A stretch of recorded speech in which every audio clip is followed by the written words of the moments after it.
Kakayanin ko pa kayang manalo kahit sobrang behind na namin sa laban? This is Lance! At sa araw na to, papahirapan tayo ng mundo. Alam nyo ba na nakakairita sa pakiramdam kapag nilalabanan mo ng 1v3 lahat ng kalaban kahit unang minuto pa lang ng laban? Pati sa pagpaparm, nagulat ako, mayroon na mga kalaban. Tapos nawalan pa ako ng dash, pagkamalas nga naman. Tapos nagulti na ako ng ganon. Tapos syempre, kailangan ko makuha yung red buff at least kahit papano, diba? Sabay recall. Kapag classic talaga, puro kill lang ang iniisip ko. Hindi na talaga ako nagtuturtle, hindi na ako nag-objectives kasi hindi naman natin kailangan seryosohin to masyadong larong to pare. Classic lang naman yan. Alam mo ba kapag nag-lancelot ka tapos nag-dash in ka sa Mincetar, mararanasan mo ang naranasan ko at hindi mo magugustuhan. Pero okay lang yun kasi pwede mo naman siyang bawian anytime kasi matagal ang cooldown ng kanyang ultimate. Pero alam mo ba na nakakunot na ang noo ko kasi ako lang ang may score sa team namin. Pero okay lang yun kasi hanggat may Tori may pag-asa at hindi pa tapos ang laban kaya naman pwede pa tayong bumawi. Washing!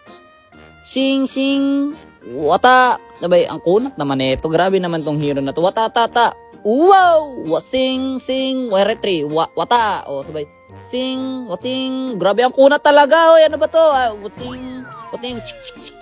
Sing, sing, sing, ting, ting. Alam mo ba na kapag mayroon kang nakalabang Mia, kahit gaano pa yan kataba, kakayanin mo yan kapag ginamitan mo ng iyong microorganism skills, kagaya na lang ng gagawin ko ngayon. Kung makikita nyo, ako pa yung namatay, kaya naman wag nyo nang gayahin. Nag-lord pa talaga, dapat kasi tinatanggal na yung lord sa classic eh. Alam mo ba na pwede kang mabuhay kapag kalaban mo Mincetar kapag nagawa mo ang ilang kondisyon? Ang kailangan mo lang gawin ay huwag kang mamatay at hindi ko nagawa yun dito. Alam mo ba na dito ay nakita ko si Lilia at si Belleric pero dahil makunat si Belleric hindi ko na lang siya pinansin. Nag-focus na lang ako kay Lilia tapos shing shing